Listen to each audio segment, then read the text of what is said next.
Diretsuhin na po natin, Doc, ano ba yung epekto? Bakit tayo nagkakaroon ng cardiovascular disease kapag mataas yung intake natin ng salt? Ng salt. Isa yun.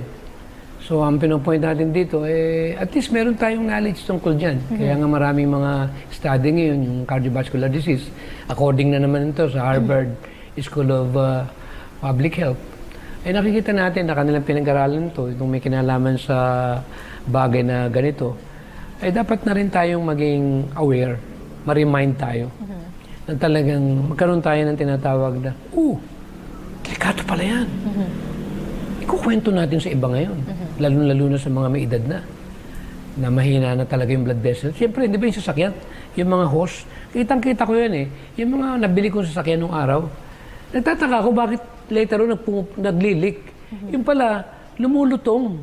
Kahit nga yung goma ng sasakyan, pag naka-4 na taon na pala yan, kahit sabihin mong makapal pa, pwedeng sumabog sa daan yan. Kasi malutong na yan. Lalo pa yung mga edad na 40, 50, 60, 70. Alam mo na malutong na.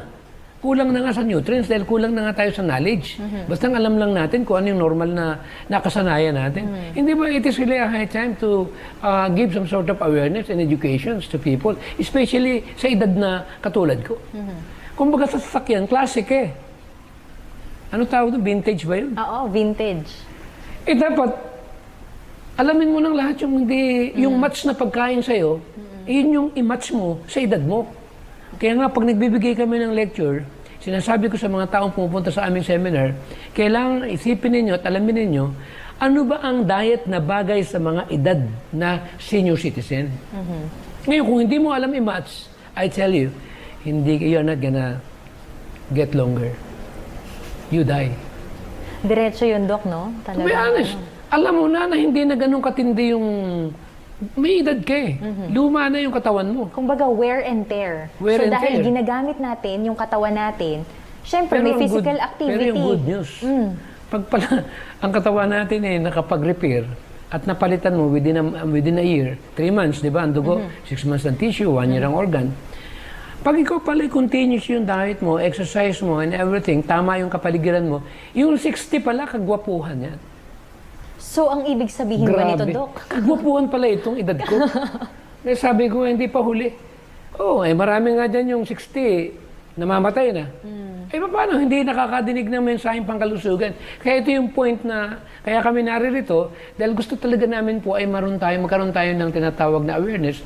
At the same time, magbigay ng good news sa lahat-lahat ng ating mga viewers na hindi pa huli. Sabi nga, habang may buhay, may pag-asa. Amen. And at the same time, Doc, syempre pinag-usapan natin mga kaibigan yung cardiovascular disease.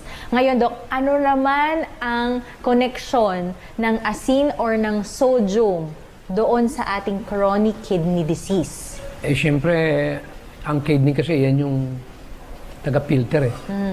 Yan ang nagdadialysis eh. Syempre, hindi nang pwede niya ipump ng puso yung dugo. Unless masiguro niya na hindi madadami ang lahat ng bahagi ng katawan. Kaya ang kidney ang papapil dyan. Pag tumaas ang sodium mo, ang gagawin ng kidney, kukunin niya yan. Saan mapupunta yan? Siyempre, yung filtration system ng kidney, sa katagalan yan, kumakapal. Kaya yung nangyayari, nahihirapan. At pag nandun lahat yung burden, ayun na, nagkakaroon ng kidney disorder. Kaya nagkakamanas na. Dahil hindi na niya magawa yung trabaho niya. Marami pa tayong mga bagay na napakagandang pag-aralan tungkol dyan. Na itong tinatawag na bahaging ito, na may kinalaman dito sa pagpapatanggal ng salt na ito sa loob ng katawan, hindi madali yan. Lagi nang may isa-sacrifice yan. Hindi po pwede yung basta na lamang na gano'n na lang kadali yan. Kaya ang problema nito, i-plastic mo man, uminom ka ng uminom ng tubig, para maihi mo yan at sumama yung asin na yun o yung salt na yun, kailan samahan mo ng calcium yan, ng minerals yan. Ngayon, ang tanong, paano yung calcium natin na level ng ating katawan? Saan kukunin? Siyempre sa laman mo, sa buto mo. Kaya may mga nangyayari na, sabi nga, yung osteoporosis. Yes, kaya doon nagkakaroon ng osteoporosis, Doc. Kasi nafa-flash natin, yung through sa pag-ihi po natin, mga kaibigan, ay talagang yung mga minerals na kailangan dapat ng katawan, na supposedly ay talagang, kumbaga parang ito yung fuel, ito yung gas ng katawan natin, hindi niya ngayon magamit. Kasi nga, dahil sobra, ilalabas niya. Di ba yung nung araw? Di ba nung araw yung barko, natatandaan mo yun? Nung hindi pa uso yung gasoline, Nakagawa sila ng barko na coil. Yung uling. Yun yung sinusunog nila para in order to keep going.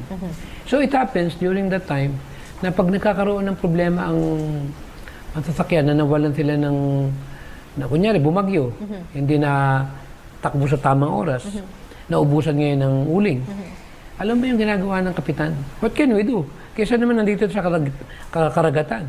Pwede tayo kailan makamove tayo kahit paano, makalapit tayo dun sa Pampang. Alam mo yung ginagawa nila? Kunin lahat na ay kayang kama. Susunugin niya gawing uling.